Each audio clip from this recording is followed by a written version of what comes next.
గత ఐపీఎల్లో సంజు శాంసన్ రాజస్థాన్ రాయల్స్ జట్టుపై చాలా మంది క్రికెట్ అభిమానులు భారీ అంచనాలు పెట్టుకున్నారు. లీగ్ దశలో బాగానే నడిపించినప్పటికీ గులాబీ దళం ఫైనల్ చేరలేదు. దీంతో రాజస్థాన్ ట్రోఫీకి దూరమైంది. 2008లో ఐపీఎల్ ఛాంపియన్ గా నిలిచిన రాజస్థాన్ ఆ తర్వాత 4 సార్లు ప్లేఆఫ్స్ కు చేరుకుంది. 2022లో రాజస్థాన్ కూడా రన్నరప్ గా నిలిచింది.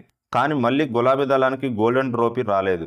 ఈసారి రాహుల్ ద్రావిడ్ రాజస్థాన్ కోచ్గా మారాడు. అతని కోచింగ్లో సంజు జట్టు రెండో ఐపీఎల్ ట్రోఫీపై కలలు కంటుంది. జడ్డాలో జరిగిన ఐపీఎల్ మెగా వేలంలో రాజస్థాన్ ఏ క్రికెటర్లను కొనుగోలు చేసిందో ఈ వీడియోలో తెలుసుకుందాం. ఐపీఎల్ తొలి ఎడిషన్లో ఛాంపియన్గా నిలిచిన రాజస్థాన్ రాయల్స్ ఈ ఏడాది మెగా వేలానికి ముందు 6 మంది క్రికెటర్లను తన వద్ద ఉంచుకుంది. మెగా వేలంలో ఆటగాళ్లను 41 కోట్లకు కొనుగోలు చేసేందుకు రాజస్థాన్ మెగా వేలానికి వెళ్లింది. ఈ టీంకి ఏ క్రికెటర్లకు ఆర్టీఎంను ఉపయోగించుకునే అవకాశం లేదు. మెగా వేలానికి ముందు సంజు జట్టులో మొత్తం 19 స్లాట్లు ఖాళీగా ఉన్నాయి.